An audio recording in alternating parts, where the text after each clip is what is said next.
When you start researching early retirement, the same healthcare questions come up over and over again. Not once, not occasionally, but everywhere.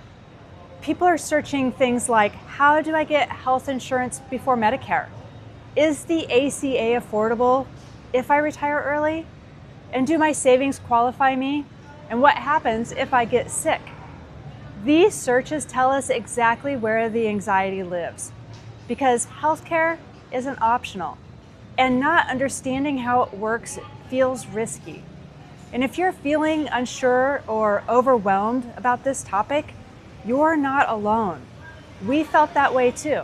A quick background and context, especially if you're new here. My husband and I retired early at 53 and 55. We're currently about 6 weeks into our 100-day trip through the Caribbean.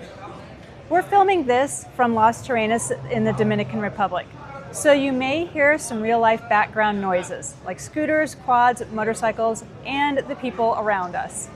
It's a bit loud, but this is real life for us right now. We are living off from our bridge account, which is designed to support us until our retirement accounts and Social Security come online later. Everything that we're sharing today comes from our own experiences, our numbers, our plan, and our decisions. But we're not sharing this to just talk about ourselves. We're sharing it because when we were still working, still planning, this was the information that we were searching for. And it was surprisingly hard to find it explained calmly, clearly, and without fear. So as we walk through our experience, we want you to think about how this applies to your journey, not to copy what we're doing, but to understand what's possible. And we also want to say this clearly. This video exists because so many of you asked for it. We've received comment after comment asking what we're doing for healthcare and insurance in early retirement. We've also run public polls here on this channel, and this topic continues to score the highest every single time. So this is it. We created this video for you. Not to speculate, not to theorize, but to share what we are actually doing, what it costs, and how we're navigating it in real time. We're sharing our story, our decisions, and our numbers because we know this is one of the biggest questions standing between people and early retirement. Healthcare is different from almost every other part of retirement planning. You can model investment returns, you can track spending, and you can control housing costs. Healthcare feels unpredictable. Most of us spent our working lives with insurance tied to a job. Someone else picked the plan, someone else subsidized the cost, and someone else handled enrollment. Then early retirement removes that structure. And suddenly, people are asking, am I even allowed to do this? Is this going to blow up my plan? And what if I get it wrong?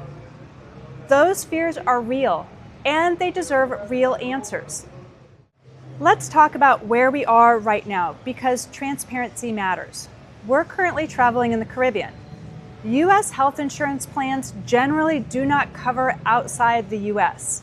So during this travel period, we're using basic travel medical insurance. This is temporary, and this was planned. Our ACA coverage begins on April 1st when we return to the United States. We wanted coverage active before we even landed back home. So this isn't last minute, and this isn't accidental. Some insight: leaving your job is a qualifying life event. You don't have to wait for November open enrollment to get ACA coverage. You can enroll when you retire. And that was a huge relief for us to learn. Now here's where most people get stuck, and why so many searches around healthcare before Medicare are filled with confusion. People assume that healthcare options are based on how much money you have, but that's not how the ACA works.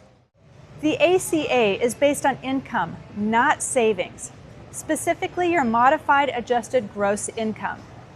To keep it simple, think of it as your taxable income, things like investment income or retirement account withdrawals. It is not your net worth or the money sitting in your checking account.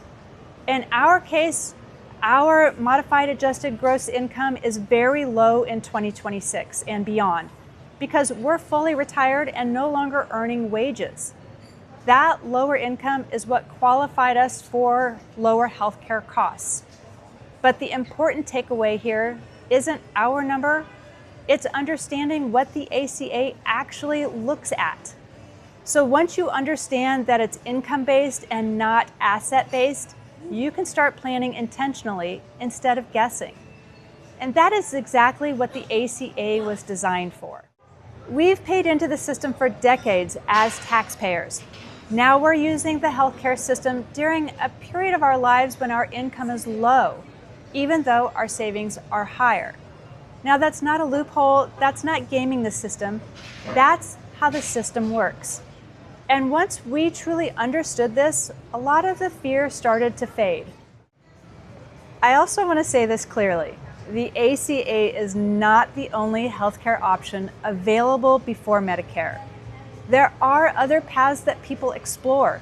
There's private insurance, short-term policies, health sharing plans, and other alternatives. Depending on someone's situation, some of those can make sense. For us, though, when we looked at coverage, consumer protection, predictability, and how everything fits into a long-term early retirement plan, the ACA was the best option for where we are right now. This is something we really want to help with, because this is where a lot of fear disappears. If you're wondering whether the ACA could work for you, the best thing you could do is run a quote yourself. You're not committed to anything. You're not enrolling. You're just getting information. You go to the official ACA Marketplace website and you enter your state, your household size, and your estimated income for the year. And that's it. It doesn't ask about your savings or your net worth, just income. Now, once you do that, you can see real plans. It'll show your monthly premiums, your deductibles, and your out-of-pocket maximums. For us, this part was incredibly educational. Seeing everything laid out clearly is when it finally clicked. Even if you're years away from retiring, running a quote replaces fear with clarity. Now, once you see the real quotes with your own numbers, everything changes. So let's talk about what healthcare actually costs for us. For 2025 and into 2026, we chose an ACA Silver plan. Our monthly premium is $366 per month for both of us. Yes, that is for both of us. Under 65, fully retired. Now, if you're thinking there must be a catch, we get it. The reality is that we receive a federal tax credit, a subsidy, because our taxable income is low. The full cost of the plan is higher, but the system covers part of it. That's the benefit of managing income intentionally in early retirement. Bronze plans usually come with lower premiums, but much higher deductibles. Gold plans come with higher premiums, but lower deductibles. And silver plans sit somewhere in the middle. For us, silver struck the right balance. There was reasonable premiums, manageable deductibles, and predictability without overpaying. We didn't choose the cheapest plan. We chose the plan we could live with, financially and emotionally. Deductibles exist. Out-of-pocket maximums exist. Ignoring them doesn't make them go away. We have planned for our monthly premiums, our deductibles, and our worst-case health years. This is why our bridge account matters. We're not just paying premiums. We've planned for the year when one of us might actually need care. Planning for the worst doesn't mean that you expect it. It means that you are not afraid of it. What surprised us most was how manageable the ACA process actually was. Now, it's not perfect and it's not effortless, but far less intimidating than the internet makes it seem. We were also surprised by how much misinformation exists. Employer plans, Medicaid, and ACA plans often get lumped together. and they are very different systems. That confusion fuels fear. Let's clear up the biggest myths. You have to be poor. That's not true. Your savings disqualifies you. Also not true. It's always insanely expensive. Not necessarily. And once you choose a plan, you're stuck. Also not true. Healthcare planning is annual, it's adjustable, and it is flexible. Leaving employer healthcare is emotional. Even when the math works, it can still feel scary. We felt that too. But fear usually comes from being unfamiliar. It doesn't have to feel dangerous. Healthcare isn't separate from our early retirement plan. It works because our fixed costs are low. Our income is flexible. Our withdrawals are intentional, and our plan can adapt year to year. The takeaway isn't to copy our plan. The takeaway is that healthcare before Medicare is plannable. Early retirement isn't about perfection. It's about resilience. If healthcare is the thing that's holding you back from early retirement, or even just making you nervous, let us know in the comments. We can't give personal advice, but we can share what we've learned, what we're navigating, and the questions that helped us plan with more confidence. None of us figure this out alone. And if you want more honest conversations like this, with real numbers, real trade-offs, and real life, consider subscribing. We're not here to sell you a dream. We're here to show you how this actually works. Thanks for watching today, and I'll see you in the next video.